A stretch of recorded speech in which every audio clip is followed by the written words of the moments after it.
जय हिंद साथियों, मैं आनंद चौहान आप सभी का हार्दिक स्वागत करता हूं आपके अपने परिवार टीचिंग विद आनंद चौहान में।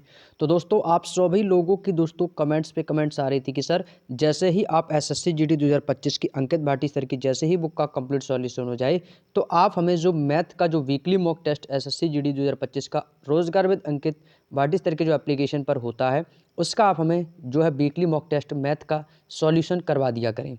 और भाई अब आप लोगों के लिए भाई मैंने सोचा कि भाई क्यों ना, अब आपका एग्ज़ाम दोस्तों पास में है, तो अब आज से दोस्तों आपका जो अंकित भाटी सर का जो एसएससी जीडी का जो वीकली मॉक टेस्ट होता है, जो कि हर संडे को होता है एसएससी जीडी का, तो उसमें दोस्तों आपके जो मैथ के क्वेश्चंस आते हैं, आपके 20 क्वेश्चंस, तो मैं उन 20 क्वेश्चंस का दोस्तों आप लोगों के लिए सॉल्यूशन लेकर आऊँगा। ठीक है, तो जैसे कि आज आपका दोस्तों है 22 दिसंबर। ठीक है भाई, तो आज ये 22 दिसंबर 2024 यानी कि आज संडे का दोस्तों आपका ये वीकली मॉक टेस्ट हुआ था। उसमें दोस्तों मैथ के आपके 20 क्वेश्चंस आए हुए हैं, और उन 20 क्वेश्चंस को आप लोगों ने कि जो भी कुछ लोगों के क्वेश्चन गलत भी हुए होंगे। ठीक है, तो आज मैं इन्हीं 20 क्वेश्चन को दोस्तों एनालिसिस करके इन 20 क्वेश्चनों का दोस्तों सॉल्यूशन लेकर आया हूं आप लोगों के लिए। ठीक है, तो आज ये 22 दिसंबर का वीडियो आज मैं आप लोगों के लिए क्रिएट करूँ। ये वीडियो आपको 23 दिसंबर को मिल जाएगा। ठीक है भाई, क्योंकि भाई आप सभी जानते हो कि भाई मेरे पास समय थोड़ा सा कम है, क्योंकि और भी दोस्तों वीडियो आप लोगों के लिए भाई बनाने होते हैं, तो है ना।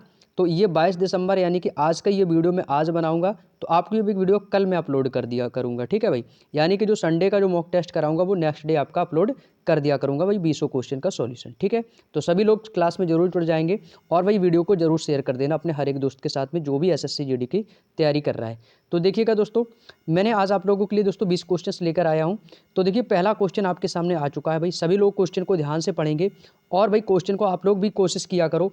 आप लोगों की देखो जो भी क्वेश्चन में गलतियां हुई हैं ना भाई, ठीक है, वो आपको आज यहाँ पता चलेगी हमने किस क्वेश्चन में कहाँ पर गलती की थी। तो देखो, पहला क्वेश्चन है कि एक चोर ने एक दुकान में 8:15 बजे जेवर चुराई और 60 किलोमीटर प्रति घंटे की चाल पर बाइक से भाग गया, और पुलिस को 8:30 बजे सूचना दी गई। यदि पुलिस चोर को 9 बजे गिरफ्तार करना चाहती है, तो पुलिस जीप की न्यूनतम चाल कितनी होगी।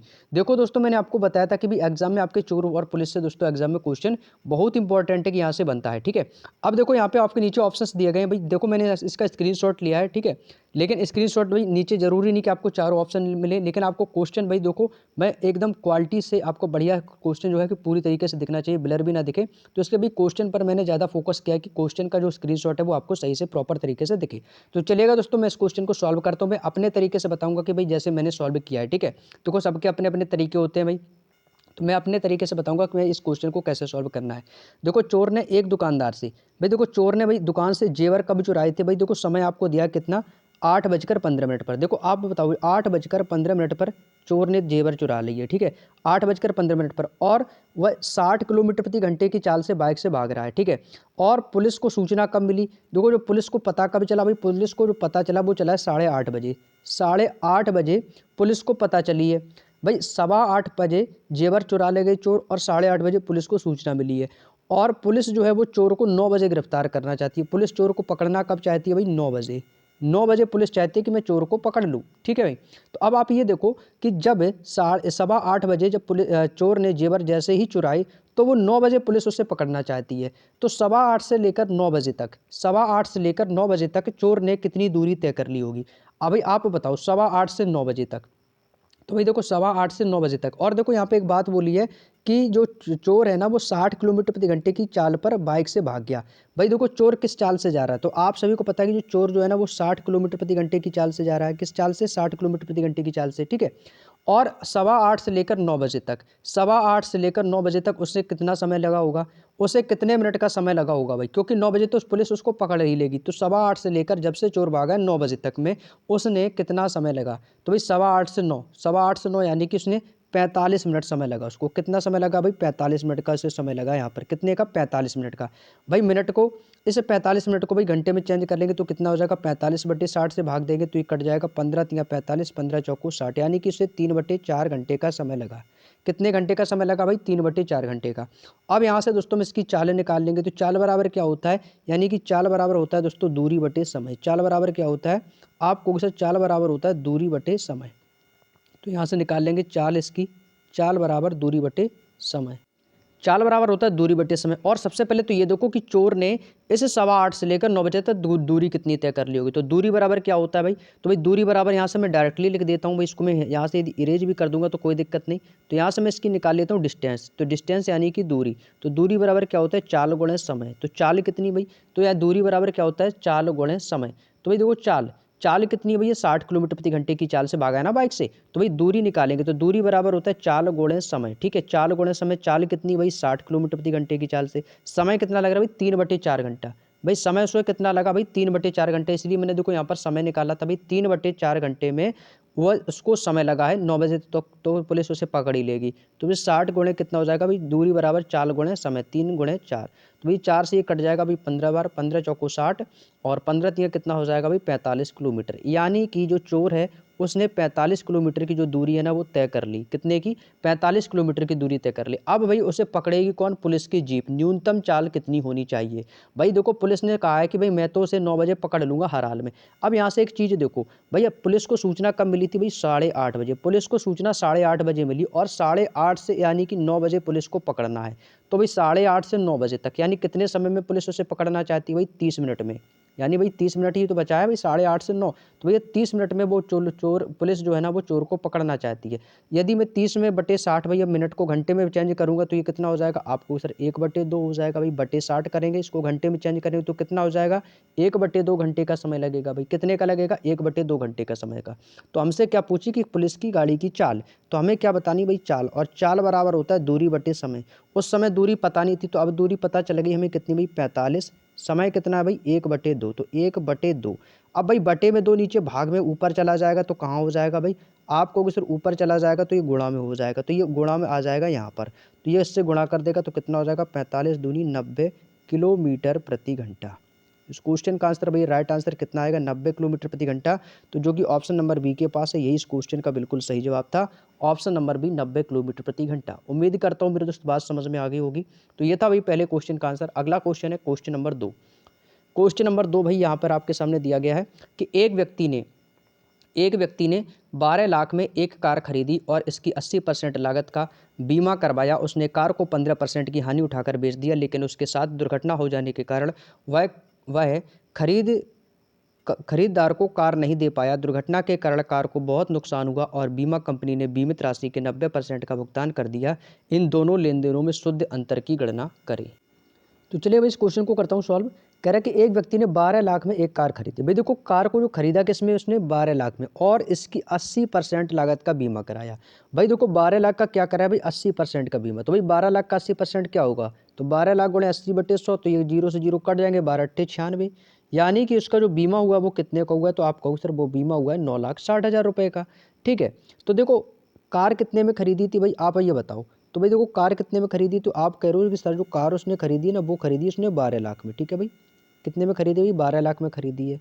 और जब इसने कार जो 12 लाख में खरीदी है और इससे 80% लागत का खरवाया, तो भाई 12 लाख का 80% यहाँ से निकाल देंगे भाई। ठीक है, 80% लागत का उस पर बीमा कराया है तो ये कितना हो जाएगा 0 से 0 कैंसिल आउट हो जाएगा, 1 0 से 1 0, 12×8=96 हो जाएगा। तो कितना हो जाएगा, तो आप कहोगे सर ये आ जाएगा 9 लाख, 4 0 लगा देंगे, 1 2 3 4, 9,60,000। ये क्या हुआ दोस्तों हमारा, तो ये जो निकल के आ गया ये आ गया मेरा बीमा।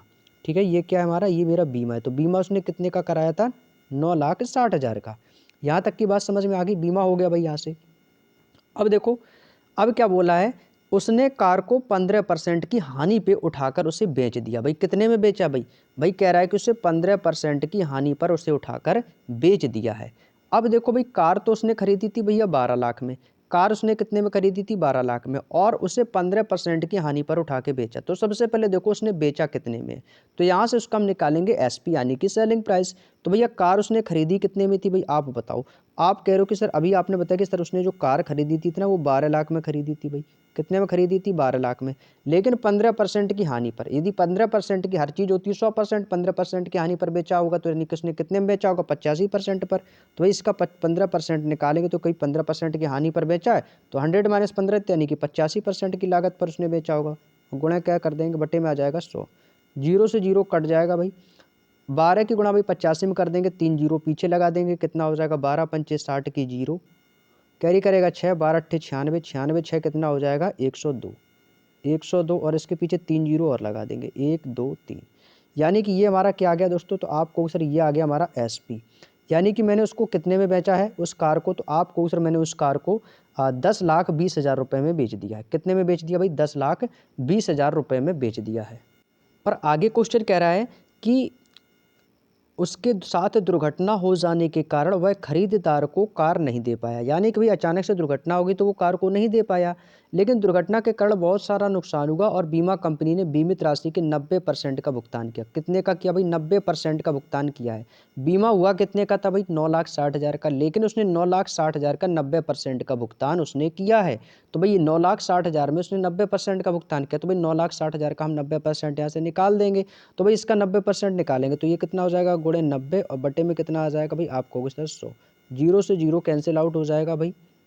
इसकी इसमें गुणा कर देंगे, कितना हो जाएगा, 9 छक्के 54 की 4, कैरी करेगा 5, 3 जीरो इसके पीछे आ जाएंगी भाई, ठीक है। और 9 में 81, 81 5 कितना हो जाएगा, 86, कितना हो जाएगा 8,64,000, यानी कि जो बीमा कंपनी है वो बीमित राशि का कितना भुगतान किया उसने, 8,64,000, इस बीमा कंपनी ने इतना भुगतान किया। अब वो हमसे पूछ रहा है कि तो इन दोनों लेन देनों में शुद्ध अंतर की गणना करें, यानी कि हमसे क्या पूछा है भाई, अंतर, यानी कि दो लेन देन कौन हुए थे हमारे, कि जो उसने कार बेची 10,20,000 की और बीमा कंपनी ने नुकसान की वजह से 90% का भुगतान किया। तो भाई हमें क्या बताना, इन दोनों के बीच के लेन देन का अंतर। हमें क्या पूछा है दोस्तों, हमें इन दोनों लेन देन के बीच का अंतर बताना है। हमें क्या बताना है मेरे भाई, अंतर।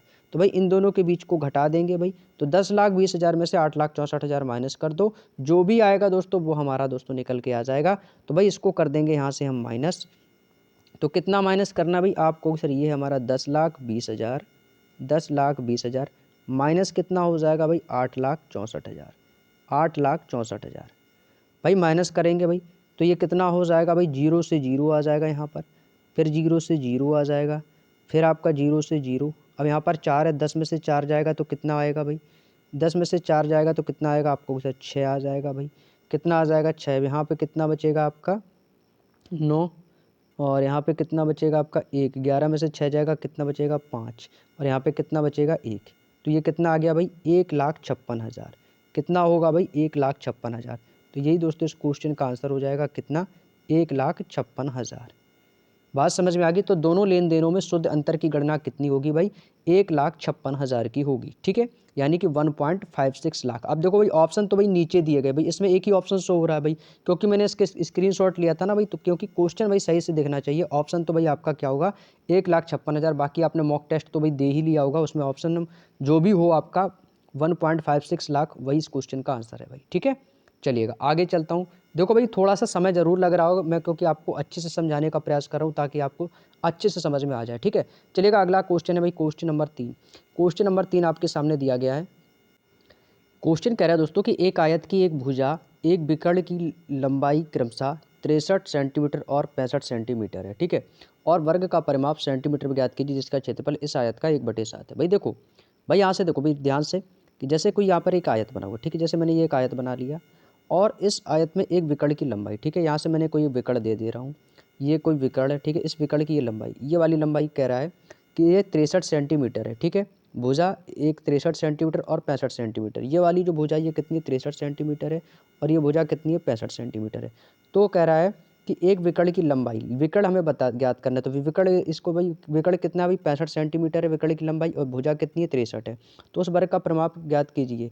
तो भाई देखो ये 65 ये 63, तो ये भुजा ज्ञात करने के लिए भाई इसको मान लिया मैंने कि x, ये भुजा हमारी कितनी हो जाएगी x हो जाएगी, ठीक है। तो अब यहाँ से देखो यहाँ पे लग जाएगा आपका पाइथागोरस प्रमेय, ठीक है। तो भैया आपका जो पाइथागोरस प्रमेय क्या कहता है भाई, आधार का स्क्वायर प्लस कर्ण का स्क्वायर बराबर लंब का स्क्वायर, ठीक है। तो यहाँ पर लंब क्या है हमारा x माना हमने, तो ये कितना हो जाएगा, तो आपको सर ये हो जाएगा हमारा 63 का स्क्वायर, ठीक है। ये कितना हो जाएगा भाई, तो ये हो जाएगा हमारा 63 का स्क्वायर प्लस कर्ण का स्क्वायर कितना है 65 प्लस विकर्ण कितना है हमारा एक्स स्क्वायर, इसको भाई कर लेंगे तो ये कितना हो जाएगा एक्स स्क्वायर बराबर विकर्ण का स्क्वायर बराबर कितना हो जाएगा 65 का स्क्वायर, ठीक है भाई 65 का स्क्वायर। तो भाई यहाँ से देखो 63 का स्क्वायर है, तो भाई 63 का स्क्वायर कर लेंगे यहाँ से, ठीक है।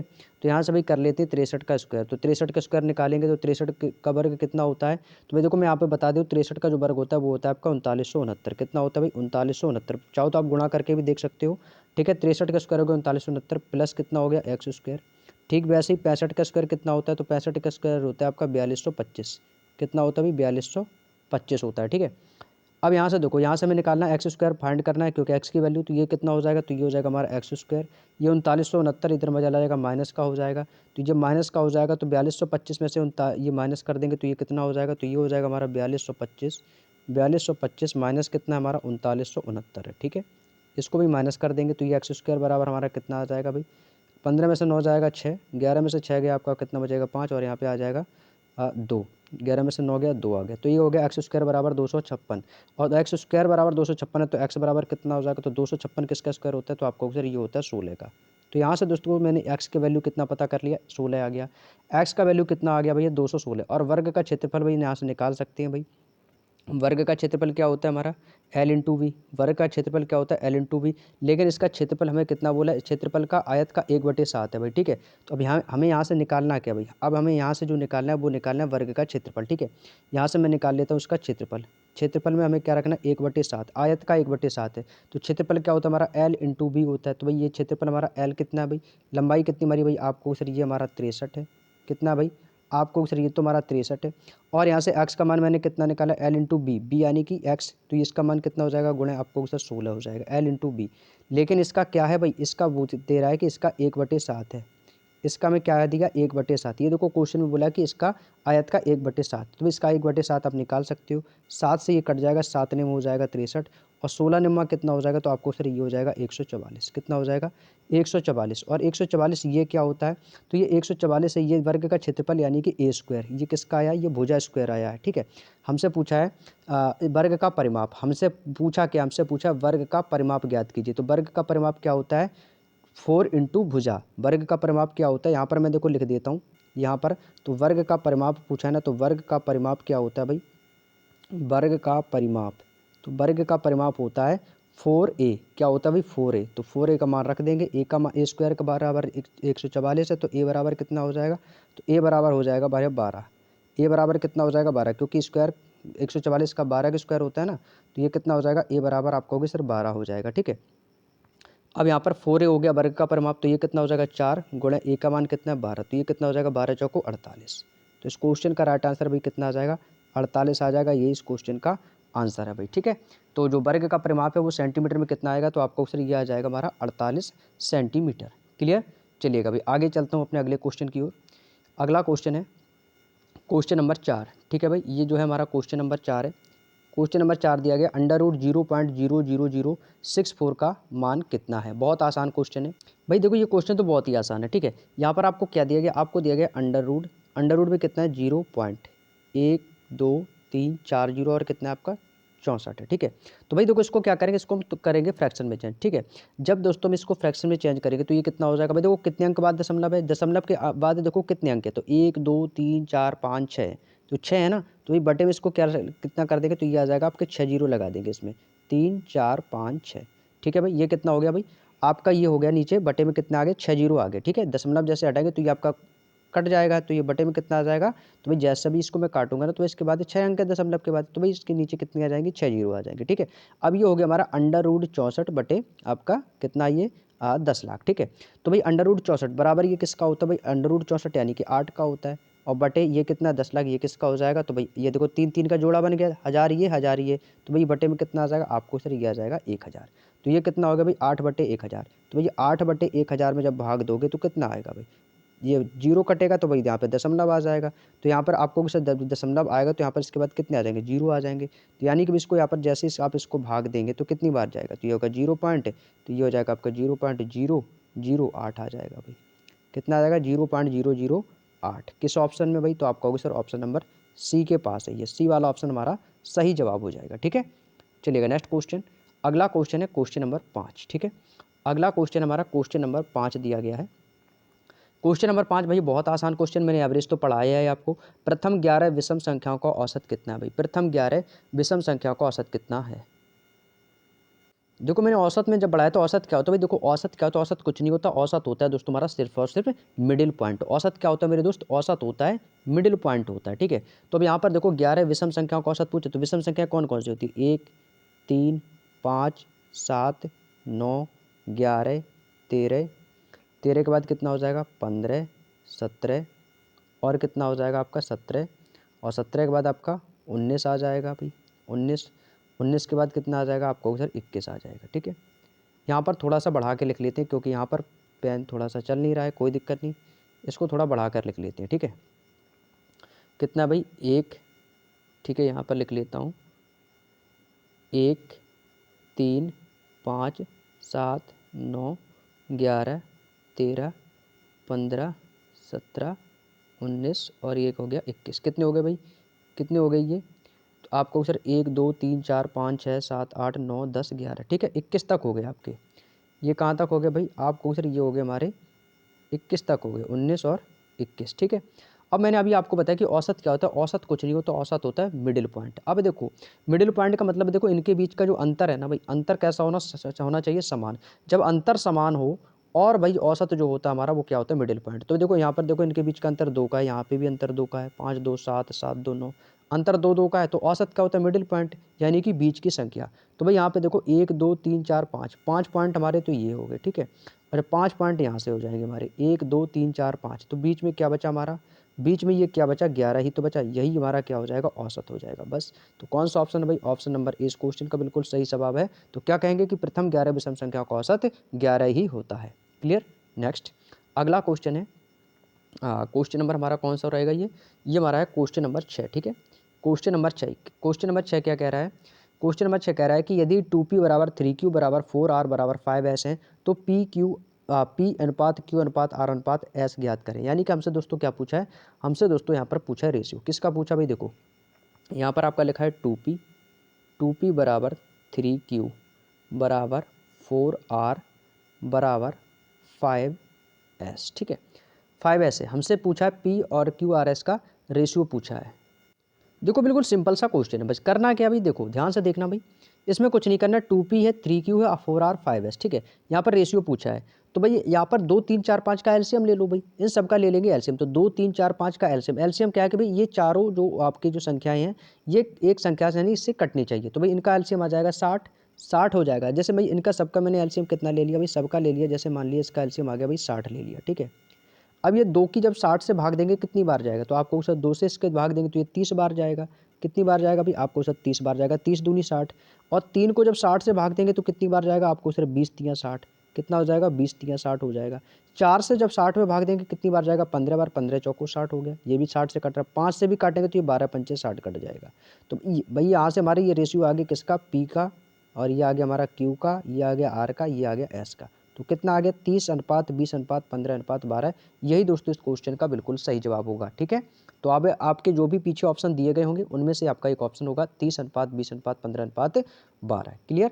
चलिएगा नेक्स्ट क्वेश्चन, क्वेश्चन नंबर 7 कह रहा है कि दो कारें एक ही बिंदु से चलना शुरू करती हैं यदि एक दूसरे के विपरीत दिशाओं में। देखो जो कार है वो चल कैसे रही भाई, सबसे पहले तो देखो वो चल रही है विपरीत दिशा में। मैंने देखो आपको जब रेलगाड़ी वाले चैप्टर कराया था मैंने आपको क्या बताया था कि जो चालें होती वो विपरीत दिशा में चालें जुड़ जाती हैं। ठीक है, जैसे सपोज मैंने मान लिया कि यहाँ से ये कोई बिंदु है, यहाँ से जो है एक कार इधर जा रही है और दूसरी कार यहाँ से इधर जा रही है। कैसे चल रही है, एक दूसरे के विपरीत डायरेक्शन में चल रही है। ठीक है, जैसे ये वाली कह रहा है कि ये यदि एक कार 60 किलोमीटर, ये वाली जो कार है ये 60 किलोमीटर प्रति घंटे की चाल से चल रही है और ये वाली जो कार है ये 70 किलोमीटर प्रति घंटे की चाल से चल रही है। ठीक है, सभी की जो चाल है वो कैसी है, अलग अलग है। ठीक है, और जब विपरीत दिशा में जब चालें होती हैं वो कैसी हो जाती हैं, जुड़ जाती हैं।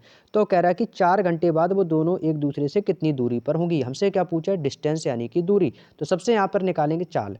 और चाल क्या होता है, जब विपरीत दिशा में जब गाड़ी चलती है तो चालें जुड़ जाती हैं और समान दिशा में जाती हैं तो घट जाती हैं। तो विपरीत दिशा में चले तो चालें हमारी जुड़ जाएंगी। तो चाल हमारी कितनी हो जाएगी भाई, तो यहाँ से यदि मैं चाल की बात करता हूँ तो चाल क्या हो जाएगा भाई, आपको सर जब चालें तो जुड़ जाएंगी तो 70 ये 60 ये तो ये दोनों जुड़ जाएंगे तो क्या हो जाएगा, आपको सर ये हो जाएगा 130। तो यहाँ से हमारी चाल जो आगे वो कितनी आ गई है, 130। तो यहाँ से भाई हमारी चाल कितनी आ गई, 130। और चाल बराबर क्या होता है, दूरी बटे समय। और दूरी हमें से पूछी है, हमसे क्या पूछा है कि कितनी दूरी पर होंगी। और दूरी बराबर क्या होता है मेरे शेर, आप सभी को पता है दूरी बराबर होता है स्पीड यानी कि चाल गुणे समय यानी कि s इंटू टी। और समय आपको कितना दिया गया, 4 घंटे।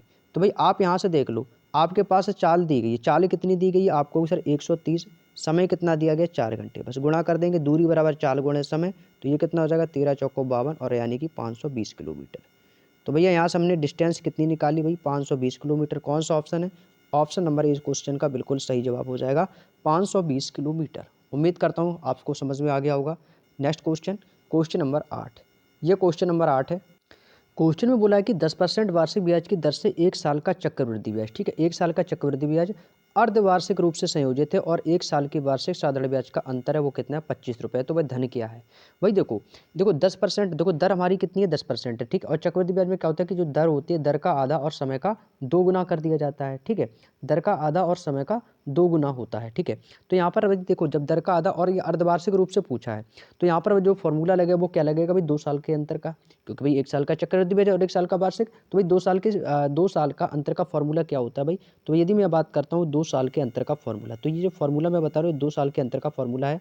और ये किसका पूछे? चक्रवृद्धि ब्याज और साधारण ब्याज के बीच का अंतर, ठीक है। तो ये होता है CI यानी कि हमारा चक्रवृद्धि ब्याज माइनस सिंपल इंटरेस्ट, यानी कि इनके बीच का अंतर बराबर बराबर क्या होता है हमारा मूलधन गुणे दर का स्क्वायर, यानी कि इसको मैं लिख सकता हूँ भाई PR² बटे बटे में आ जाएगा आपका 100 का स्क्वायर। ये जो फार्मूला होता है दोस्तों, ये किसका फार्मूला होता है? ये होता है 2 साल के चक्रवृद्धि ब्याज के अंतर का फार्मूला, ठीक है। अगर आगे यदि 3 साल का आएगा तो हम 3 साल वाले में बताएंगे, ठीक है। अभी यहाँ पर 2 साल का है तो भाई 2 साल का बता रहा हूँ, ठीक है। अभी इनके बीच का अंतर कितना आ गया भाई? इनका अंतर का फॉर्मूला हो गया CI माइनस SI बराबर मूलधन गुणे दर का स्क्वायर बटे 100 का स्क्वायर, ठीक है। अब देखो अंतर कितने का भाई? आपको देखो अंतर हमें दे रखा है, अंतर है 25 रुपये का। अंतर कितने का भाई? 25 रुपये का अंतर है बराबर मूलधन हमें कितना दे रखा है भाई? देखो मूलधन हमें नहीं पता क्योंकि मूलधन तो निकालना ही है, तो मूलधन हमारा क्या भाई? P है गुणे गुणे दर का स्क्वायर। भाई दर हमारी क्या हो जाए? दर का आधा समय का 2 गुना। तो दर हमारी कितनी है? 10%, और 10% का आधा कर देंगे तो कितना हो जाएगा? 5। 5 का कितना हो जाएगा? स्क्वायर हो जाएगा। तो ये कितना हो जाएगा भाई? आपको सर 5 का स्क्वायर कर देंगे तो यानी कि 5 × 5 हो जाएगा भाई, ठीक है। और बटे में 100 का स्क्वायर, तो 100 का स्क्वायर यानी कि 100 गुणे 100 हो जाएगा भाई। कितना हो जाएगा? 100 गुणे 100, ठीक है। ये कितना हो जाएगा? 25 25 से 25 कट जाएगा तो यह P यानी कि हमारा मूलधन। तो मूलधन कितना हो जाएगा? 100 × 100 यानी कि 10,000। तो इस क्वेश्चन का जो राइट आंसर आएगा वो क्या आएगा? 10,000। तो वो धन क्या है भाई? तो वो धन होगा हमारा 10,000 रुपये। क्लियर? चलिएगा नेक्स्ट क्वेश्चन। अगला क्वेश्चन आता है भैया क्वेश्चन नंबर 9। ये दोस्तों हमारा क्वेश्चन नंबर 9 दिया गया है। कह रहा है कि 2022 में शहर ए की जनसंख्या 12 लाख कितना 1,25,000 थी और 1 वर्ष बाद शहर ए की जनसंख्या बढ़कर 1,50,000 हो गई है, तो जनसंख्या में कितने % की वृद्धि हुई है? ये तो भाई बिल्कुल आसान सा क्वेश्चन है कि भैया देखो शहर ए की जनसंख्या भाई, ठीक है। शहर ए की जनसंख्या पहले कितनी थी भाई? शहर ए की जनसंख्या जो पहले थी वो कितनी थी? 1,25,000 थी, ठीक है भाई। कितनी थी? 1,25,000। और शहर ए की जनसंख्या बढ़कर हो कितनी गई? अब बढ़कर कितनी होगी भाई? 1,50,000, ठीक है। कितनी होगी? 1,50,000 होगी, ठीक है। अब यहाँ से देखो 3 जीरो से 3 जीरो काट दो, 3 जीरो से 3 जीरो आपके कट गए, ठीक है। अब यहाँ पर कितना बचा? 125 बचा आपका, और कितना बचा? 150, ठीक है। 125 और 150 भैया पहले था कितना? 125, अब हो कितना गया? 150। कितना बढ़ गया भाई? 25 बढ़ गया। किस में बढ़ा? 125 में। किस में बढ़ा? 125 में। और परसेंटेज में पूछा है तो भाई गुणा कर देंगे 100 का, गुणा कर देंगे 100 का। तो कितना हो जाएगा? 25 पंचे 125, 5 से कटेगा 20 बार, 20 पंचे 100 यानी कि 20%। तो इस क्वेश्चन का आंसर भाई कितना आ जाएगा? 20% आ जाएगा कि जो शहर की जो जनसंख्या वो कितने % की वृद्धि हुई है? 20% की वृद्धि हुई है। नेक्स्ट क्वेश्चन, अगला क्वेश्चन है हमारा क्वेश्चन नंबर 10, ठीक है। ये हमारा आ गया क्वेश्चन नंबर 10। एक वस्तु का अंकित मूल्य, एक वस्तु का अंकित मूल्य 1,000 रुपये है और यदि वस्तु पर 40% की छूट दी जाती है। भैया ये देखो बहुत आसान क्वेश्चन है भाई, बिल्कुल आसान क्वेश्चन भाई दे दिया है। भैया छूट कितने की दे रहा है? 40% की छूट दी जाती है तो वस्तु का विक्रय मूल्य कितना है? यानी विक्रय मूल्य यानी कि हमारा सेलिंग प्राइस, ठीक है। देखो वस्तु का अंकित मूल्य कितना? 1,000 रुपये, और 1,000 पर कितने की छूट दे रहा है भाई? 1,000 रुपये पर कितने की छूट दे रहा है भाई? 40%, यानी कि 40% की छूट दे रहा है तो आपसे ले कितना आ रहा है? आपको 60 का, और बटे में कर देंगे 100। जीरो से जीरो कट जाएगा, कितना हो जाएगा? 60 दाम 600। तो इस क्वेश्चन का राइट आंसर भाई कितना आ जाएगा? 600 आ जाएगा। 600 रुपये भाई इस क्वेश्चन का बिल्कुल सही जवाब हो जाएगा। क्लियर? चलिएगा next question, question number 11। Question number 11 आपके सामने दिया गया है कि क्रय मूल्य और विक्रय मूल्य के बीच के अंतर 180 रुपये है यदि लाभ 30% है। लाभ कितना है? 30% है, और इनके बीच का अंतर कितना है भाई? 180। तो क्रय मूल्य कितना है? CP पूछा है हमारा। देखो अंतर किसका पूछा है? क्रय मूल्य और विक्रय मूल्य, क्रय और विक्रय मूल्य का अंतर। तो यहाँ से हम क्या करेंगे भाई? आपको सर यहाँ से जो अंतर निकालेंगे किसका? विक्रय मूल्य और क्रय मूल्य। तो विक्रय मूल्य यानी कि हमारा सेलिंग प्राइस, ठीक है। विक्रय मूल्य यानी कि हमारा SP माइनस क्या हो जाएगा? CP, यानी विक्रय मूल्य और क्रय मूल्य के बीच का अंतर कितना भाई? 180 दिया गया। कितना दिया गया? 180 रुपये दिया गया, ठीक है। कितना दिया गया मेरे शेयर? आपको सर 180 रुपये दिया गया, ठीक है। और यदि लाभ कितना भाई? 30% लाभ है। अच्छा, यदि लाभ जो है वो कितना दिया गया? 30% लाभ है। लाभ कितना कमा रहा भाई? लाभ दे रहा भाई 30% का लाभ। लाभ कितने का दे रहा है भाई, 30% का लाभ। भाई अंतर कितने का भाई, यानी कि 30% जो बराबर है वो किसके भाई, 180 के। 30% बराबर किसके, इस अंतर यानी कि 180 के। जब 30% बराबर 180 है तो 100% की वैल्यू यहाँ से हम निकाल सकते हैं। यदि इतने परसेंट बराबर इतना तो 100% बराबर कितना, तो ये कैसे निकालेंगे भाई, इसको काट देंगे तो कितना गुना, 3 18 यानी 6 गुना। तो भाई 100% का भी हम 6 गुना कर देंगे तो कितना हो जाएगा, आपको सर 600 हो जाएगा भाई। कितना हो जाएगा मेरे दोस्त, आपको सर इस क्वेश्चन का आंसर आ जाएगा 600। बात समझ में आ गई, तो इस क्वेश्चन का आंसर कितना आ जाएगा, 600। नेक्स्ट क्वेश्चन, अगला क्वेश्चन है क्वेश्चन नंबर 12। क्वेश्चन नंबर 12 आपके सामने दिया गया है कि अल्कोहल और जल के, देखो आपके मिक्सचर एंड एलिगेशन चैप्टर का क्वेश्चन आया है कि 80 लीटर मिश्रण में 60% अल्कोहल है, यदि इस मिश्रण में x लीटर जल मिलाया जाता है तो नए बने मिश्रण में अल्कोहल का प्रतिशत 40% हो जाता है, तो x का मान ज्ञात कीजिए। ये भी क्वेश्चन दोस्तों बिल्कुल सिंपल सा है। देखो अल्कोहल और जल, ठीक है, ये क्या होगा, हमारा अल्कोहल हो गया, ये हमारा हो गया दोस्तों वाटर, ठीक है। अल्कोहल में देखो 80 लीटर मिश्रण में 60% अल्कोहल, भाई अल्कोहल मेरा कितना भी 60% है, यदि 60% अल्कोहल है तो जल कितना होगा, तो आपको सर 40% है, तो ये तो कट जाएगा भाई, कितना 20 दूनी 40 हो जाएगा और 20 तियाँ कितना हो जाएगा 60, तो इनका रेशियो आ गया 3:2 के रेशियो में।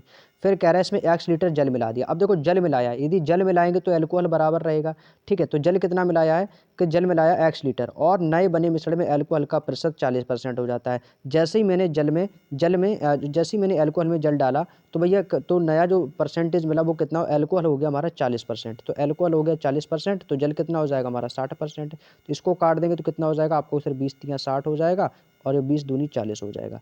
तो हमारा एक नया रेशियो बन गया 2:3 और 3:2 के रेशियो में। देखो भाई आप एक बात बताओ, मिश्रण में जब जो चीज़ हम मिलाएंगे तो वही चीज़ तो बढ़ेगी, यानी कि अल्कोहल में एक मिश्रण है और एक जल का मिश्रण। अब अल्कोहल और जल में जब मैं अल्कोहल मिलाऊंगा तो अल्कोहल की मात्रा बढ़ेगी और जल डालूंगा तो जल की मात्रा। तो यहाँ पर देखो मैंने जल डाला, तो जल डाला है तो अल्कोहल कैसा रहेगा हमारा, बराबर होना चाहिए। तो यहाँ पर 3 है, यहाँ पर 2 है, तो हमें सबसे पहले क्या करना होगा, यहाँ से हमें अल्कोहल को बराबर करना होगा। तो 3 को यहाँ पर बराबर करने के लिए यहाँ पर 2 से गुणा करनी पड़ेगी। जब यहाँ पे जब 3 दूनी 6 हो जाएगा, जब यहाँ पर मैंने 2 की गुणा की तो यहाँ पर मुझे 3 की गुणा करनी पड़ेगी, ठीक है। जब 2 की गुणा यहाँ पर है तो 2 की गुणा यहाँ पर भी होगी, 3 की गुणा यहाँ पर भी होगी।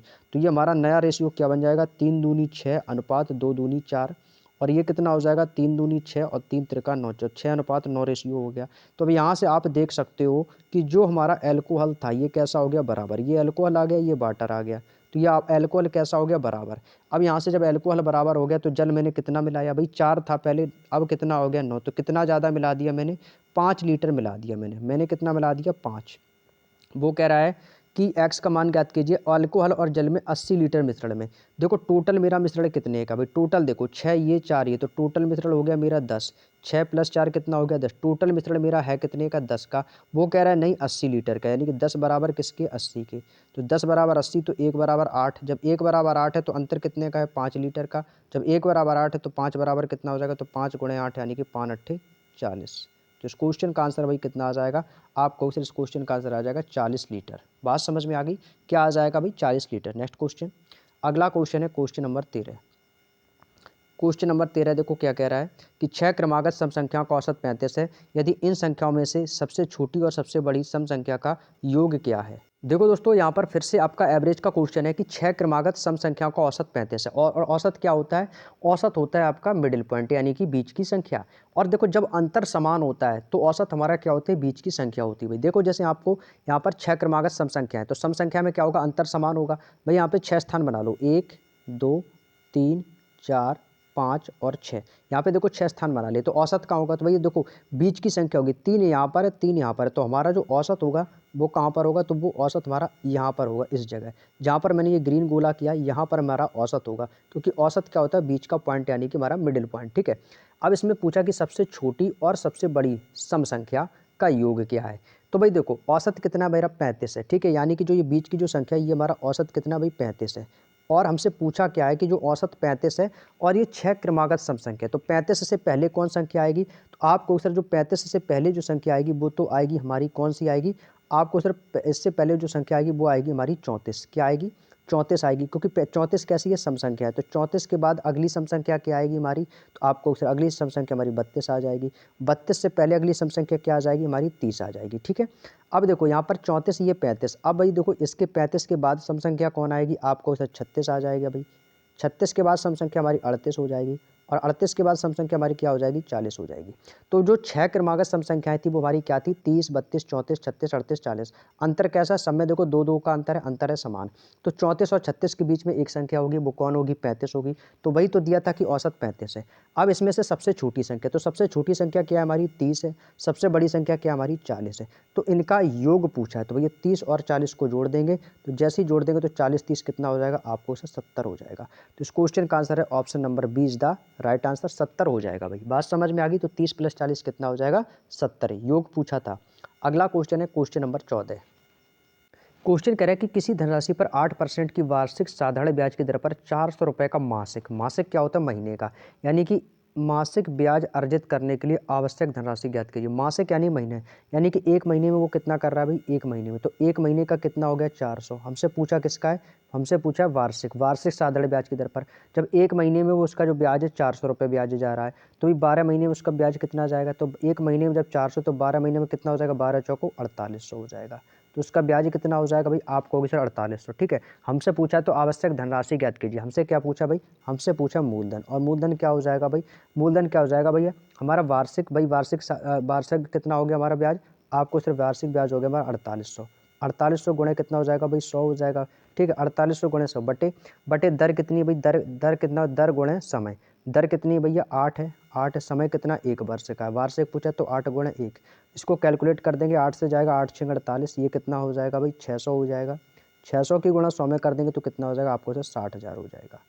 कितना हो जाएगा, 60,000। तो हमारा जो मूलधन होगा वो कितना हो जाएगा, आपको सर 60,000 हो जाएगा। तो कौन सा ऑप्शन है भाई, आपको सर ऑप्शन नंबर ए के पास है, ये इस क्वेश्चन का आंसर हो जाएगा भाई, ठीक है। ये इस क्वेश्चन का आंसर हो जाएगा 60,000 रुपये। Clear. Next question, question number 15। Question कह रहा है कि 6 घंटियाँ हैं जो क्रमशः 3 4 6 7 8 12 सेकंड के अंतराल पर बजती हैं। एक साथ बजना शुरू करती है तो कितने सेकंड बाद वे एक साथ फिर से बजेगी। देखो कितने कितने समय के अंतराल में बज रही, 1 2 बज रही, 3, फिर इसके बाद कितना भाई आपका 4 है, फिर 6, फिर 7, फिर 8 और फिर कितना है 12 सेकंड के अंतराल में बज रही, ठीक है। भाई इनका सबका एलसीएम ले लो। यदि आपने समझ लो इसका एलसीएम ले लिया, समझ लो आंसर आ जाएगा, ठीक है। आपको इसका एलसीएम ले लेना है। देखो मैं आपको बता दूं 3 4 6 7 8 और 12 का एलसीएम होता है 168। वैसे इस क्वेश्चन का जो आंसर है वो कितना भाई, 168 है, ठीक है। इसका एलसीएम ले लोगे तो कितना भाई, 168 आ जाएगा एलसीएम, ठीक है। अब देखो इसका एलसीएम 168। अब भाई आपको करना कैसे है, जब अब आपको मान लो मुझे पता था कि भाई 3 4 6 7 8 12 का एलसीएम 168 है। भाई आपको जैसे नहीं पता, भाई आप चाहो तो ऐसे कर लो, भाई 12 है, भाई सबसे बड़ी संख्या, भाई 12 का एलसीएम ले लो। भाई 12 का एलसीएम, भाई 12 को तोड़ लो चाहो तो जब 12 को तोड़ेंगे तो किस में टूट जाएगा, तो आपको सर ये टूट जाएगा 4 गुणा 3, 4 3 कितना हो जाएगा 12, ठीक है। अब भाई 8 है, 8 से ये करेंगे तो कितना हो जाएगा 4 दूनी 8, तो जो यहाँ पर 2 से गुणा करनी होगी मुझे, तो ये कितना हो जाएगा 4 दूनी 8, तो ये 4 दूनी 8 हो गया। 7 है, जब 7 यहाँ पर गुणा में तो आएगा नहीं, तो यहाँ पर इसको मैं डायरेक्टली यहाँ पर 7 लिख सकता हूँ, भाई 7 आ गया, ठीक है। 6 से करेंगे तो 6 से हो जाएगा क्या भाई आपको, 3 दूनी 6, ठीक है, ये हो जाएगा। 4 से करेंगे तो 4 से 4 कट जाएगा, 3 से 3 हो जाएगा, तो ये कितना आ गया 7 4 3 2, बस कुछ नहीं करना, इसकी गुणा करा दो। 7 चौको 28, 28 दूनी 56 और 56 तियाँ, तो 56 गुणा 3 कर दो भाई, कितना हो जाएगा 56 तियाँ, 3 18 की 8, 3 5 15 1 16, तो 168 आ जाएगा भाई, ठीक है।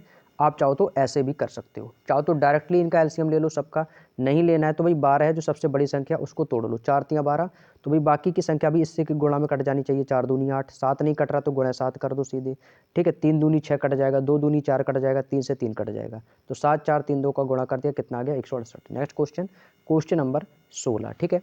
अगला क्वेश्चन हमारा क्वेश्चन नंबर 16 है। क्वेश्चन कह रहा है कि ए बी सी एक कार्य को 50 75 20 दिनों में कर सकते हैं, वे एक साथ 4 दिनों के लिए कार्य करते हैं, तो सी कार्य को छोड़ देता है, शेष कार्य को पूर्ण करने में ए और बी के द्वारा कितना समय लिया जाएगा। भाई देखो कितने लोग हैं भाई, ए है और कौन है, बी है और सी है। ए कितने दिनों में कर रहा है, ए कर रहा है 50 दिनों में, बी कर रहा है 75 दिनों में और सी कर रहा है 20 दिनों में, ठीक है। भैया देखो आपका टाइम एंड वर्क का क्वेश्चन है, मैंने आपको सारी चीज़ें करा रखी हैं। भाई इनका सबका एलसीएम ले लो, इनका एलसीएम कितना आ जाएगा, एलसीएम आ जाएगा 300।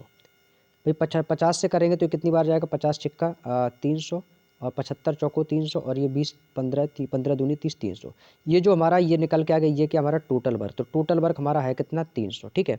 वो कह रहा है कि वे एक साथ मिलकर काम करते हैं। भाई आप एक बात बताओ, वो एक साथ मिलकर काम कर रहे हैं ना, वो एक साथ मिलकर काम करे, तो वो एक साथ मिलकर कितना काम करे, 15 4 19 19 6 25, वो एक साथ मिलकर कितना काम करे, 25 काम कर रहे हैं। ए प्लस बी प्लस सी मिलकर काम कितना कर रहे हैं, ये तीनों मिलकर काम कर रहे हैं। भाई अब देखो ए की क्षमता आ गई 6, एफिशिएंसी 6, बी की क्षमता 4, सी की क्षमता 15।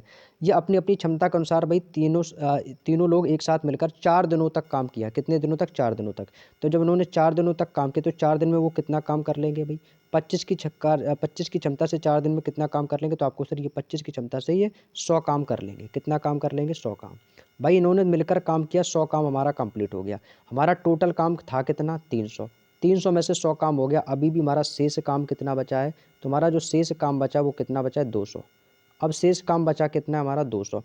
अब इसे 200 काम जो शेष बचा है, अब इसमें से क्या बोल रहा है कि सी जो है ना कार्य को छोड़ देता। अब देखो सी यहाँ से काम छोड़कर चला गया, अब आप बचा कौन, अब यहाँ से ए बचा है और कौन बचा है, बी बचा है। सी काम को छोड़कर चला गया, अब कौन बचा है, ए बचा है, बी बचा है।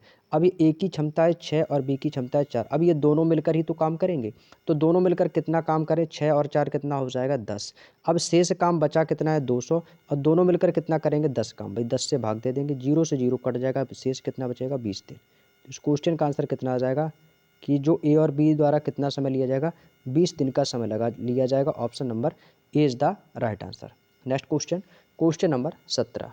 क्वेश्चन कह रहा है कि 6 की पावर 76 को 5 से भाग देने पर शेषफल क्या आएगा। देखो यहाँ पर क्या लिखा है, 6 की पावर 76 लिखा है, ठीक है। 6 की पावर कितना लिखा है, 76।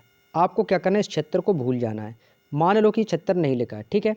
अब भाई बटे में क्या है, इसके बटे में हमें किससे भाग देना, 5 का। अब आप एक बात बताओ, यदि मैं इस 6 को 5 से भाग दूंगा तो कितनी बार जाएगा, 5 एकम 5। तो यहाँ से हमारा जो रिमाइंडर यानी कि जो शेषफल बचेगा वो कितना बचेगा, 1।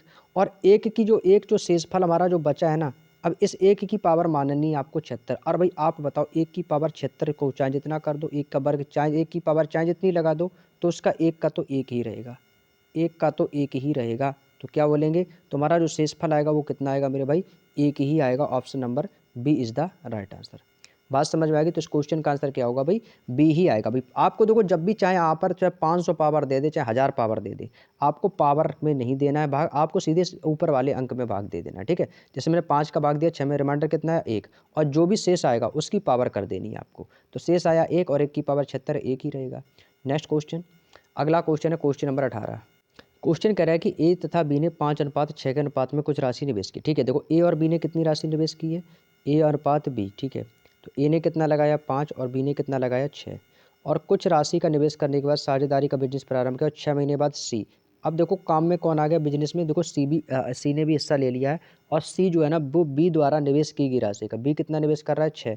तो जो सी है ना वो बी के द्वारा निवेश की गई राशि का 2/3 के बराबर है। अच्छा, तो किसके बराबर है, 2/3 के बराबर है। तो 6 महीने बाद आया है ना ये, 6 महीने बाद, और ये 2/3 के बराबर है, 2/3 के बराबर है बी की राशि के। तो बी की राशि कितनी है, 6, तो इसकी गुणा कर देंगे भाई 6 से।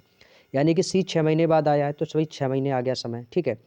और भाई बी की राशि के 2/3 के बराबर है, तो बी की राशि 6 है, और बी जो है ना, जो सी है ना वो बी की राशि, तो बी की राशि 6 और इसी के 2/3 के बराबर है। और आया कितने समय बाद, 6 महीने बाद आया है बिजनेस में, ठीक है।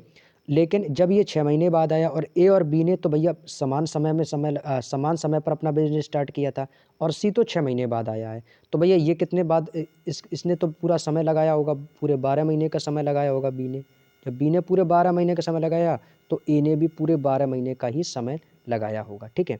अब देखो यहाँ से, ये देखो 12 से 12 आपका कट जाएगा, 12 से 12 कट जाएगा, तो यहाँ पर क्या रेशियो बचेगा हमारा, 5:6। और यहाँ पे कितना बचेगा, यहाँ पे आपका 3 है, देखो 3 से ये कट जाएगा, 3 दूनी हो जाएगा आपका 6। तो ये 3 दूनी 6 हो जाएगा भाई, ठीक है। 3 दूनी कितना हो जाएगा भाई आपका, ये 6 हो जाएगा।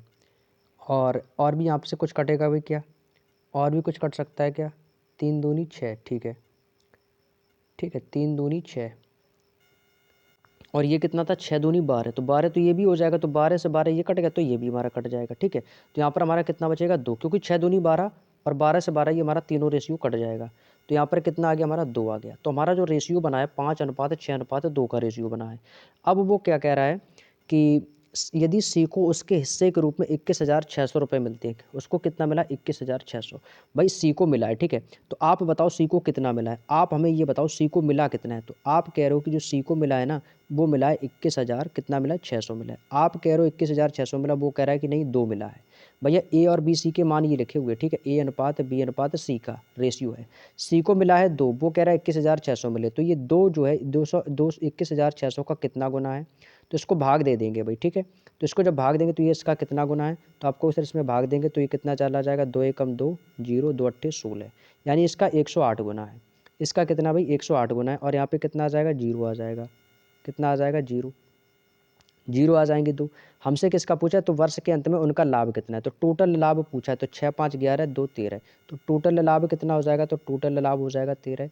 तो 13 का कितना गुना कर देंगे, 10,800 गुना कर देंगे। तो बस इस 13 का ही हमें कितना कर देना है, 10,800 गुना, 10,800 गुना इसका कर देंगे भाई, गुणा कर देंगे कितना आ जाएगा, 13 0 0, 13 0 0, 13 अट्ठे 104 की 4, कैरी करेगा 10, और 10 और ये कितना हो जाएगा, 13 एकम 13 कैरी करेगा 14, तो कितना आ जाएगा, 14,400। तो इस क्वेश्चन का आंसर भैया कितना आएगा मेरे दोस्त, आपको इस क्वेश्चन का आंसर जो आएगा वो आएगा 14,400। बात समझ में आ गई, तो 14 सॉरी एक जीरो और आ जाएगा ना आपका, 1,40,400 आ जाएगा भाई, ठीक है, 1,40,400। आगे चलते हैं अगले क्वेश्चन पर, क्वेश्चन नंबर 19। क्वेश्चन नंबर 19 कह रहा है कि पाइप ए और बी मिलकर एक खाली टैंक को 6 से 2/3 मिनट में भर सकते हैं। यदि ए टैंक को भरने में बी से 3 मिनट अधिक समय लेता है तो ए अकेले उसी टैंक का 1/3 भाग कितने समय या मिनटों में भर देगा। भाई देखो ये क्वेश्चन जो है आपको भाई मैंने जिस तरीके से किया मैं आपको उस तरीके से बताऊंगा। मैंने इस क्वेश्चन को भैया ऑप्शन से किया था, क्योंकि ऑप्शन से करेंगे तो ये क्वेश्चन थोड़ा सा आसान हो जाएगा भाई। यदि भाई इसको बेसिक बताऊंगा ना भाई तो बहुत ज़्यादा समय खा जाएगा, ठीक है। तो भाई मुझे तो भाई एग्जाम के लिए समय वैसे भी आपके लिए पर्याप्त समय 1 घंटा का समय मिलता है भाई, ज़्यादा समय तो भी नहीं मिलता है। तो भाई इस क्वेश्चन को ना मैं आपको ऑप्शन से करके बताऊंगा, क्योंकि मैंने इस क्वेश्चन को ऑप्शन से ही किया था, जिससे आपका कैलकुलेशन भी आसान रहेगी आपकी और समय भी आपका ज़्यादा नहीं खाएगा, ठीक है। तो देखो ए और बी मिलकर एक खाली टेक को कितने मिनट में भरी, 6 से 2/3। मैं 6 से 2/3 को क्या लिख सकता हूँ भाई, 6 से 2/3, 6 से 2/3 को क्या लिख सकता हूँ, 6 3 18, 18 2 20/3। मैं इसमें से 6 से 2/3 को क्या लिख सकता हूँ, 6 3 18, 18 2 20/3, ठीक है भाई। अब मैं इसको ऑप्शन रखूँगा, ठीक है, मैं इसको 20/3 लिख सकता हूँ। अब मैं यहाँ से रखूँगा ऑप्शन। अब ऑप्शन यहाँ से भी जैसे मान लिया कि मैंने आपको यहाँ पे ऑप्शन कोई भी उठा लो भाई, ठीक है। जैसे मैंने यहाँ से ऑप्शन उठा लिया कि ऑप्शन नंबर 6 उठा लिया, ठीक है। जैसे मैंने यहाँ से छः ऑप्शन उठा लिया है, पहला ऑप्शन ले लिया मैंने 6, ठीक है। तो यहाँ पर कह रहा है कि ए और बी मिलकर कितना कर रहे हैं भाई, आप कह रहे हैं कि एक खाली टैंक को 6 से 2 मिनट 3 में भर सकते हैं, और ए टैंक को भरने में 20 से 3 मिनट अधिक समय लेता है, ठीक है। कितना मिनट समय ले रहा है भाई, 3 मिनट जो है उससे ज़्यादा समय ले रहा है। अब देखो यहाँ से ए कितने मिनट में कर रहा है भाई, देखो ए जो है ना 1/3 भाग काम कर रहा है, तो ए 1/3 भाग है। देखो क्या कह रहा है कि 1/3 भाग करने में भी 6 से 2 मिनट में भर सकता है, ठीक है। 1/3 भाग कितने मिनट में कर लेगा, ठीक है। मैंने यहाँ से पहला ऑप्शन ले लिया 6, ठीक है। मैं पहला ऑप्शन ले लिया 6 कि वो 1/3 भाग है ना वो 6 मिनट में कर लेगा, 6 मिनट में कर लेगा। तो ये कितना हो जाएगा टोटल हमारा, तो ये हो जाएगा 6 तियाँ 18 काम हो जाएगा। तो यानी कि ए जो है वो कितना कर लेगा भाई, 18 कर लेगा। जब ए 18 कर लेगा, ठीक है, और बी जो है ना बी वो क्या कह रहा है कि 3 मिनट ए से अधिक समय लेता है। तो भैया यदि 3 मिनट अधिक समय लेता है, ये 18 है, तो ये कितना हो जाएगा भाई, 3 मिनट अधिक समय लेता है बी से, तो बी कितना कर रहा होगा, तो बी कर रहा होगा 15, क्योंकि भाई जो बी ए है ना, ए बी से 3 मिनट ज़्यादा लेता है। तो 18 - 3 कर देंगे तो बी कितना ले रहा होगा, 15, और 18 15 के यदि मैं एलसीएम ले लूँगा तो कितना आ जाएगा आपको क्वेश्चन 90। तो ये कितना हो जाएगा, 18 पंचे 90 और 15 छक्के 90, तो 5:6 का रेशियो हो जाएगा भाई, 5:6 और 5:6 टोटल भाई हमारा था कितना, 5:6 टोटल कितना हो जाएगा भाई, आप पूछ रहे 11, और हमारा जो ये टोटल वर्क कितना है 90, तो ये कितना आ गया 90/11। हमारा आना कितना है 20/3, तो ये 6 वाला ऑप्शन तो होगा नहीं, 6 वाला ऑप्शन तो होगा नहीं। लाना हमें 20/3 था, आ गया 90/11, ये तो होगा नहीं, ठीक है। अब भाई अगला ऑप्शन चेक कर लेते हैं, तो अगला ऑप्शन कौन सा रखेंगे भाई, देखो ये पॉइंट में तो कैलकुलेशन बढ़ेगी, तो भाई अब मैं ऑप्शन नंबर डी को रख लेता हूँ, ठीक है। अब यहाँ से भी डी ऑप्शन को चेक कर लेते हैं। जैसे मान लिया यहाँ से भी अब मैं डी ऑप्शन को रख लेता हूँ, ठीक है। डी ऑप्शन कितना है भाई, डी ऑप्शन मेरा 5 ले लिया मैंने, ठीक है। तो डी मैंने यहाँ से कितना ले लिया 5। तो भैया मान लिया कि ए 1/3 भाग को 5 दिन में कंप्लीट कर लेगा, तो भाई टोटल वो काम कितना कर लेगा भाई, आप बताओ वो टोटल कितना कर लेगा। तो आपको सर वो टोटल जो कर लेगा ना वो कितना कर लेगा, 3 5 15 काम कर लेगा भाई, ठीक है। कितना कर लेगा आपको सर, ये कितना कर लेगा 15 कर लेगा। 15 काम कर लेगा कौन, ए कर लेगा भाई 15 काम। जब ए 15 कर लेगा और बी से 3 मिनट अधिक समय लेता है, तो ये कितना कर रहा होगा बी, तो आपको सर 3 माइनस कर देंगे तो बी कर रहा होगा 12, और 15 12 का जब एलसीएम ले लेंगे तो कितना आ जाएगा, तो ये आ जाएगा आपका 60। तो ये हो जाएगा 15 चौको 60, 12 पंचे 60, तो हमारा रेशियो आ गया 4:5 का। तो भैया टोटल कितना हो रहा है भाई 5 4 9, टोटल कितना हो रहा है 9, लेकिन है कितना हमारा टोटल काम है हमारा 60 का, जो एलसीएम लिया टोटल वर्क हमारा कितना है 60 है। और भाई दोनों मिलकर कितना कर रहे हैं, तो दोनों मिलकर कितना कर रहे हैं 9, तो 60/9 भाग देंगे कितनी बार जाएगा, 3 त्रिका 9, 3 दूनी 6, तो देखो 20/3 आ गया और यही हमारा 20/3 था। तो ये देखो दोनों सेटिस्फाइड हो गए, ये दोनों इससे क्या हो गए भाई, दोनों इससे सेटिस्फाइड हो गए। तो इसका मतलब है ऑप्शन नंबर डी वाला ही हमारा बिल्कुल सही जवाब है। तो 5 इस क्वेश्चन का मेरे दोस्त बिल्कुल सही जवाब हो जाएगा। अब देखो इस क्वेश्चन को भाई इतनी आसान तरीके से मैंने बताया है, ये सबसे बेस्ट तरीका है ऑप्शन से करने का, ठीक है। चलिएगा अगला क्वेश्चन है, आज का लास्ट क्वेश्चन था हमारा। अगला क्वेश्चन कह रहा है कि एक अर्धगोले का व्यास 21 सेंटीमीटर है और अर्धगोले का आयतन क्या होगा, ठीक है। देखो मैंने आपको फॉर्मूले बताए थे आपको, तो अर्धगोले का व्यास, तो अर्धगोले का व्यास कितना 21 सेंटीमीटर, तो अर्धगोले का क्या पूछा आयतन, तो भाई अर्धगोले का आयतन, आयतन यानी कि हमारा आयतन का फॉर्मूला क्या होता है, अर्धगोले का आयतन का फॉर्मूला, तो आयतन का फॉर्मूला मैंने आपको क्या लिखाया था, 2/3 पाई आर क्यूब, यही तो लिखाया था। आयतन का फॉर्मूला क्या बताया था मैंने, 2/3 पाई आर क्यूब, यही तो फॉर्मूला बताया था। तो भाई रख देंगे, पाई का मान कितना करना, 22/7 करना, तो ये कितना हो जाएगा भाई 2/3 गुणे पाई का मान कितना हो जाएगा 22/7 इंटू आर, आर हमारा क्या है दोस्तों, देखो आप सभी को पता है जो व्यास होता है वो त्रिज्या का 2 गुना होता है। तो त्रिज्या हमारी कितनी है, तो देखो व्यास में 21 है, तो 21 है तो त्रिज्या 21 है, तो त्रिज्या जो होती है वो व्यास की आधी होती है, और जो व्यास होता है वो त्रिज्या का 2 गुना होता है। तो हमारी क्या पर है त्रिज्या हमारी आर है। तो वही व्यास कितना है हमारा, देखो यहाँ से आप चीज़ देख सकते हो, व्यास है हमारा 21 और त्रिज्या व्यास की आधी होती है, तो ये कितना हो जाएगा, तो ये हो जाएगा हमारा 21/2। तो ये आर हमारी यानी त्रिज्या कितनी आ जाएगी 21/2 आ जाएगी। बात समझ में आ गई, तो त्रिज्या कितनी हो जाएगी भाई 21/2 हो जाएगी। तो ये कितना हो जाएगा गुणे 21/2, कितना करना है क्यूब करना है, तो मैं इसको 3 टाइम लिख लेता हूँ, 21/2 गुणे 21/2 गुणे 21/2। बात समझ में आ गई, बात समझ में आ गई। त्रिज्या जो होती है वो व्यास की आधी होती है। भाई इसको कैलकुलेट कर लेंगे, भाई देखो ये कितना हो जाएगा, देखो 3 सत्ते 21, 21 से 21 खत्म, 2 से ये 2 खत्म, 2 से काट देंगे इसको तो 2 से ये कट जाएगा 11 बार, ये कितना हो जाएगा 21 कितना हो जाएगा, तो आपको सर ये हो जाएगा 441 गुणे कितना हो जाएगा 11, और बटे में कितना है भाई 2 बचा हुआ है, बटे में कितना आ जाएगा 2, 11 की गुणा कर लेंगे सिंपली इसमें, तो 11 एकम 11 की 1, 11 चौको 44, 1 55, 5 5 और 11 का चौको 44, 5 48, 44 5 सॉरी 11 चौको ये 44, 44 4 48, तो ये हो जाएगा 4851, और बटे में कितना आ जाएगा भाई, बटे में कितना आ जाएगा आपका 2, 2 से इसमें भाग देंगे कितनी बार जाएगा, तो 2 से इसको काट देंगे कितनी बार जाएगा, 2 दूनी 4, 2 चौको 8, 2 दूनी 4, 2 पंचे 10 और 1 बचेगा, पॉइंट आ जाएगा 2 पंचे 10। तो इस क्वेश्चन का आंसर भाई कितना आ जाएगा 2425.5। तो भैया क्या पूछा था, आयतन पूछा, तो आयतन यानी कि v बराबर कितना आ गया भाई 2425.5 इस क्वेश्चन का बिल्कुल सही जवाब हो जाएगा। उम्मीद करता हूँ मेरे दोस्त बात समझ में आ गई होगी यहाँ तक। तो दोस्तों ये थे आपके 22 दिसंबर के वीकली मॉक टेस्ट में आए हुए मैथ के 20 क्वेश्चन। तो भैया देखो मैथ का सभी 20 क्वेश्चनों का सॉल्यूशन मैंने आपको करा दिया है, और इसका जो पीडीएफ है, पीडीएफ आपको मैं आप कहो तो मैं इसका पीडीएफ भी प्रोवाइड करा दूंगा। तो मैं आपको बता दूं पीडीएफ आपको हमारे टेलीग्राम चैनल पर मिल जाएगा, ठीक है। और इसका मैं वर्ड पीडीएफ दे दूंगा। भाई देखो पीडीएफ से क्या रहेगा, पीडीएफ से जैसे मतलब ये आपका है जो 22 दिसंबर का है, तो 22 दिसंबर का जो भी मैथ का सॉल्यूशन है बुक का सॉरी इसका मॉक टेस्ट का, तो वो मैं आपको टेलीग्राम पर इसका पीडीएफ दे दूंगा। इससे क्या है कि आप समय पर इसका रिवीजन भी करते रहेंगे, ठीक है। तो इसका मैं आपको वर्ड पीडीएफ भी इसको फ्री में प्रोवाइड आप लोगों को करा दूंगा, ठीक है। तो ये था मेरा आज का 22 दिसंबर का मॉक टेस्ट, ये तो मैंने करा दिया कंप्लीट। अब आपके जब जो मॉक टेस्ट आएंगे वीकली संडे मॉक टेस्ट, उसका मैं सभी 20 क्वेश्चनों का सॉल्यूशन लेकर आऊँगा। और यदि आप लोग चाहेंगे तो भाई मैं मिनी मॉक टेस्ट का भी सॉल्यूशन लाऊंगा, ठीक है। यदि आप लोग एक बार हमें कमेंट करके जरूर बता दीजिएगा कि हाँ मुझे मिनी मॉक टेस्ट का भी मैथ का सॉल्यूशन चाहिए, तो भाई मैं उसका भी सॉल्यूशन आप लोगों के लिए 20 क्वेश्चन का लेकर आ जाऊंगा, ठीक है। तो आप बस इतना याद रखना कि जो मॉक टेस्ट होगा जिस दिन संडे होगा उसके नेक्स्ट डे यानी कि मंडे को आपको इसका सॉल्यूशन का वीडियो मिल जाएगा, ठीक है। तो चलेगा दोस्तों आज की वीडियो में इतना ही, मिलते हैं नेक्स्ट वीडियो में, तब तक के लिए सभी को जय हिंद, जय भारत, वंदे मातरम।